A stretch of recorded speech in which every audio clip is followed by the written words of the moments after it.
Good evening. You're watching India Today. I'm Akshita Nandagopal and we're cutting across live now to Amit Shah's press conference. Good evening sir.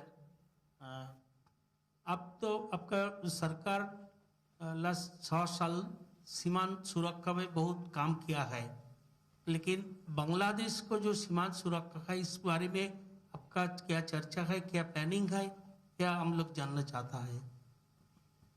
नहीं, देखिए, panic जैसी कोई स्थिति नहीं है, परंतु सीमा सुरक्षा सिर्फ बॉर्डर के 6 किलोमीटर की पट्टी के माध्यम से नहीं हो सकती। एक इकोसिस्टम होता है, कलेक्ट्रेट का, डिस्ट्रिक्ट एसपी का, स्टेट गवर्नमेंट का।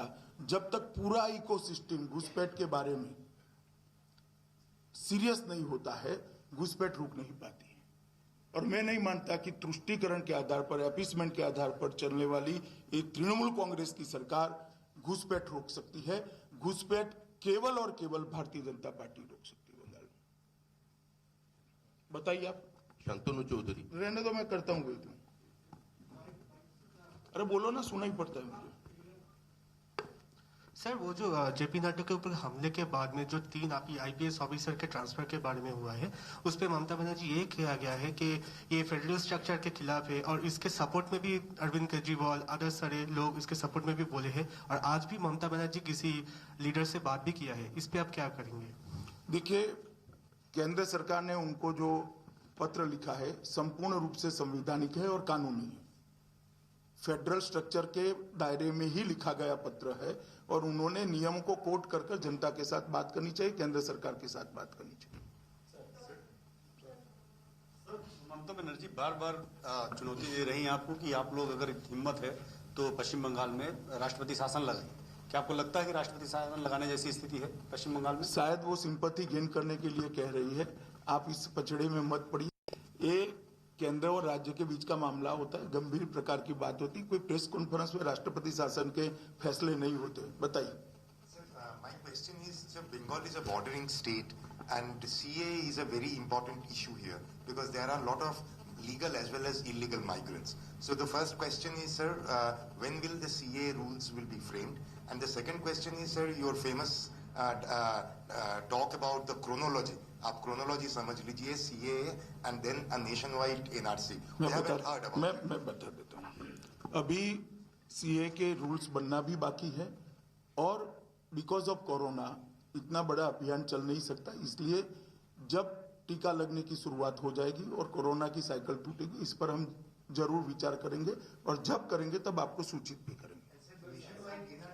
मैंने कहा ना, पहले क्रोनोलॉजी में पहला तो समाप्त होने दीजिए।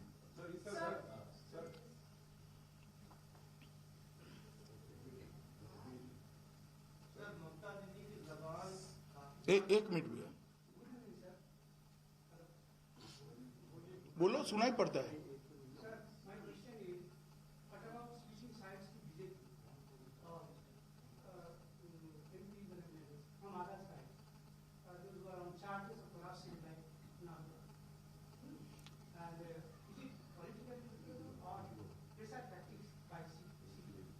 देखिए, जहां तक भारतीय जनता पार्टी के में है, या तो आएंगे, कोई कार्यकर्ता कानून के ऊपर नहीं है। सबके साथ समान रूप से कानून का व्यवहार होगा। भारतीय जनता पार्टी में ज्वाइन करने से कानून के मर्यादा के कोई ऊपर नहीं उठता है। इसको इस दृष्टि से नहीं देखना चाहिए। सर, तृणमूल कांग्रेस के पुराने चेहरे अभी भाजपा के नए चेहरे हैं, तो सर आप लोगों को फर्क कैसे समझाएंगे? देखिए, भारतीय जनता पार्टी बहुत पुरानी पार्टी है और तृणमूल कांग्रेस में सवाल नेतृत्व के अप्रोच का है। मैं मानता हूं सबके भतीजे राजनीति में नहीं है, आप मेरी बात समझ पाते होंगे। लीडरशिप के अप्रोच का है और भारतीय जनता पार्टी की संस्कृति में परिवारवाद है ही नहीं, भ्रष्टाचार है ही नहीं, ना टोलबाजी करने की संस्कृति है। ममता दीदी की जबान आपके लिए काफी सख्त हो जाती है, सियासी एतबार से नामुनासिब है। आप ऐसे बड़े भाई को क्या पॉलिटिकल एडवाइस देना? मेरा काम उनको एडवाइस देना नहीं है, चुनाव में हराना है। सवाल है, जिस तरीके से कल हमने देखा शुभेंदु अधिकारी के अलावा कई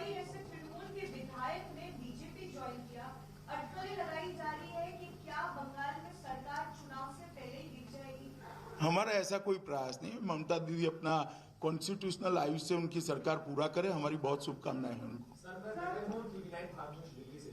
सर मेरे दो सवाल हैं। पहला, आप मिदनापुर से लेकर देवभूमि तक कल 2 दिन में रहे हैं और आपने यहाँ की भीड़ के साथ सभा किया है आपने। इस भीड़ से आप बंगाल के मूड का क्या आकलन करते हैं? सवाल नंबर 2 है सर कि पिछली बार के चुनाव में भी आप लोगों ने बहुत मेहनत की, आप बंगाल को एक लंबे अरसे से देख रहे हैं। पिछली बार आपको सकारात्मक परिणाम नहीं मिले थे, इस बार किस परिणाम की अपेक्षा कर रहे हैं और ये आंकड़ा कहाँ जाकर देगा? मैंने कहा है हम 200 से ज्यादा सीट जीतेंगे और पूर्ण बहुमत की भारतीय जनता पार्टी के। ऐसा जी बोलिए।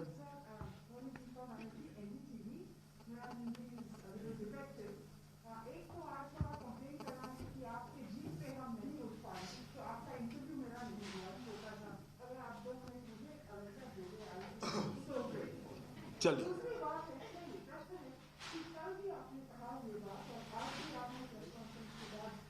अभी कहा है कि पश्चिम बंगाल का जो मुख्यमंत्री होगा वो भूमिपुत्र होगा। ये आपने कहा जब प्रतिनिधि ज्वाइन कर गए। अब ममता बनर्जी जैसे नहीं, ऐसा नहीं है।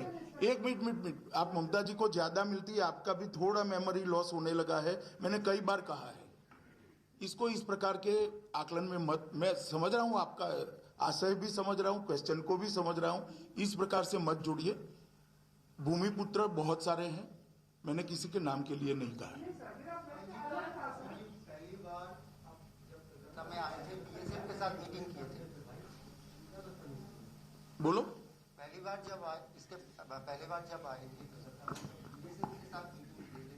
इस बार आए हैं एनआईए के साथ मीटिंग किए हैं। मुर्शिदाबाद से अभी तक जो टेररिस्ट के मामले में अरेस्ट हुआ है, एनआईए ने अरेस्ट किया है, इसके बारे में कोई चर्चा करेंगे आप? ना, ऐसी चर्चाएं सार्वजनिक रूप से नहीं होती है।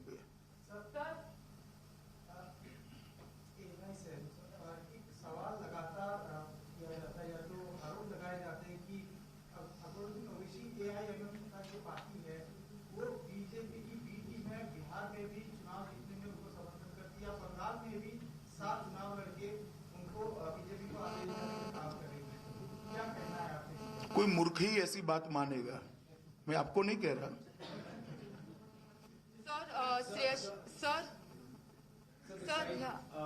Sir, Mamata Banerjee is saying that she had been raising the voice on behalf of the farmers.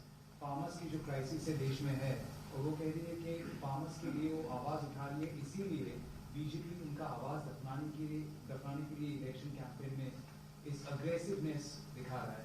Sir, सवाल है कि farmers प्रोटेस्ट का सीन क्या है, क्या वो पॉलिटिकल बन चुका है?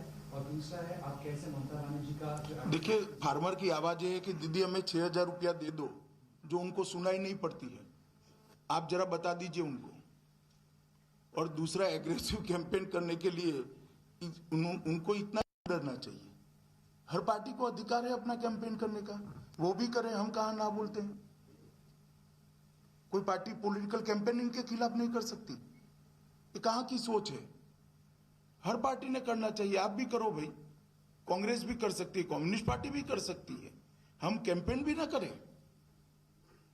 मैं नहीं मानता है लोकतंत्र की भावनाओं के अनुरूप। पीछे सर, एक विवाद यहाँ की मुख्यमंत्री हमेशा कहती है कि जैसे भाजपा की जो सरकार है दिल्ली में वो चुनी गई है, वैसे इनकी भी सरकार चुनी गई है जनता की ओर से।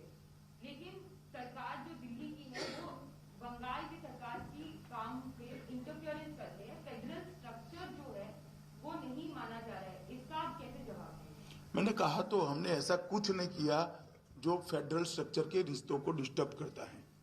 ऐसा कुछ हो तो उन्होंने नियमों को कोट कर बात करनी चाहिए। पल्लवी,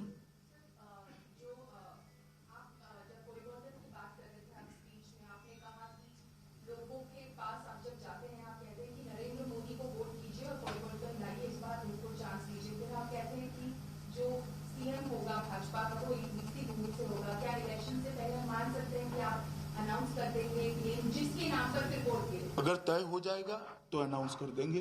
पार्लियामेंट्री बॉडीज के निर्णय करता है, मैं व्यक्तिगत तौर पर नहीं कर सकता। पीटीआई फार्मर्स से आपने कहा कि हम बात करना चाहते हैं, तो नेक्स्ट दौर की बातचीत हम कुछ एक्सपेक्ट कर सकते हैं आने वाले दिन? मैं 2 दिन से आया हूं, मगर कुछ तय हुआ है वहां पर। नरेंद्र सिंह जी के साथ बातचीत का कोई समय तय हुआ है, कल या परसों का, मुझे एग्जैक्ट जानकारी हो।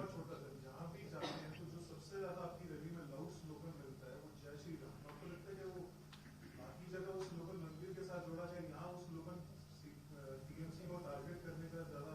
नहीं, ये देखिए, स्लोगन कोई नेता या पार्टी नहीं बना सकती, जनता बनाती है, और ये सवाल आपने जनता को पूछना चाहिए।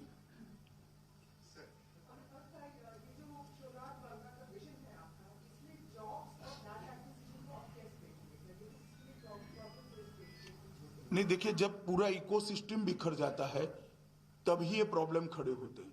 अगर इंडस्ट्रियल डेवलपमेंट अच्छा है तो ऑटोमेटिक जॉब मिलते हैं, अगर एजुकेशन ठीक है तो लड़के राज्य के बाहर जाकर, लड़कियां राज्य के बाहर जाकर भी जॉब लेती है, अगर इन्वेस्टमेंट आता है तो जॉब जनरेट होती है, अगर पोर्ट ढंग से काम करते हैं, पोर्ट के अंदर दादागिरी नहीं होती है, लॉ एंड ऑर्डर ठीक होता है, पोर्ट के अंदर माल की आवाजाही होती है तो ऑटोमेटिक जॉब जनरेट होते हैं। मेरा कहने का मतलब ये है कि इकोसिस्टम अगर कोई सरकार ठीक कर लेती है तो अपने आप जॉब जनरेट होते हैं, और मुझे भरोसा है कई राज्यों में परिवर्तन आए हैं, यहाँ पर भी आए हैं, जो 80 आएगा। 80 के दशक में जो बीमारू राज्य माने जाते थे आज वो बीमारू नहीं है, तो यहाँ पर भी परिवर्तन हो ही सकता है। जी,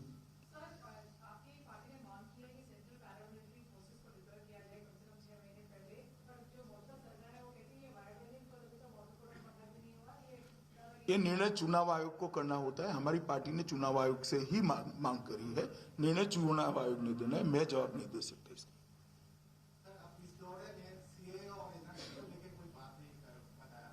ये अंतिम दौरा नहीं है, आप क्यों इतने उतावले होते हो? अंतिम दौरा नहीं है भैया, ठोक कर बात करूंगा जब करूंगा। हाँ, चिंता मत।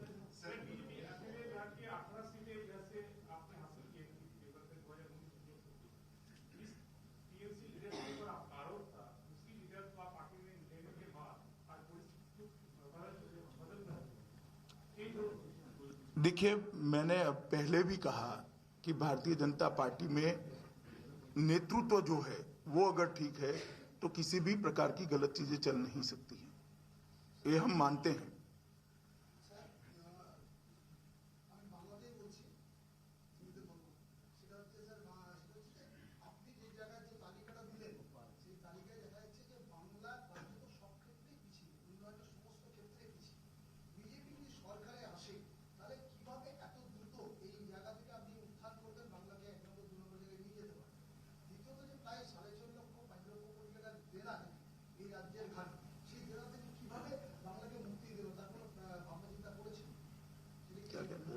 आपने जो आंकड़ा दिया सारे वो तो पीछे है, मैं समझ गया। 5,000 करोड़ रुपया अभी उधार में चल रहा है बंगाल, 5 लाख करोड़, उसका कैसे भरपाई करेंगे जब 4 सत्ता में आएंगे? देखिए, इतना ही मैं कहना चाहता हूँ, आपकी चिंता बहुत वाजिब है, जो सत्ता में आएंगे उनके लिए भी चिंता का ही विषय है, परंतु नहीं बदल करेंगे तो और गड्ढा 5 की जगह 10 लाख हो जाएगा, क्या करोगे? कम से कम कोई बढ़ाने न वाला तो आ जाए और गड्ढा भरने वाला आ जाए। गड्ढा कितना गहरा है वो तो वहां बैठेंगे, जो नए चुनकर आएंगे वो बैठेंगे तब मालूम पड़ेगा, परंतु नक्की सकारात्मक दिशा में वातावरण जाएगा और स्थिति सुधरेगी। भैया, आप बार बार नहीं पूछ सकते ना, इतने सारे लोग हैं।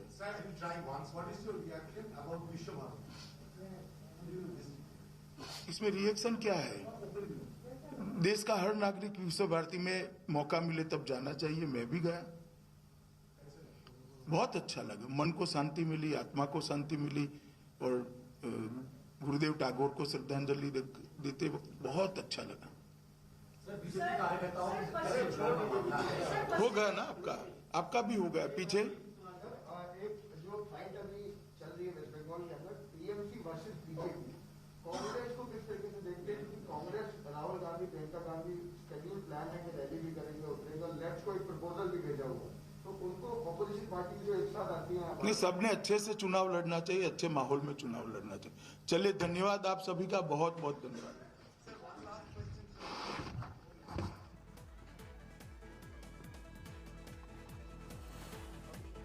So that is Home Minister Amit Shah holding a detailed press conference there. lashing out at the Trinamool Congress, firing one attack after another at the Mamata government. He's also made it very, very clear that the BJP fully intends to put their best effort in winning the Bengal election, saying that this isn't my last visit to Bengal. I'll be making many more. But as far as what he has to say on the TMC goes, Amit Shah has referred to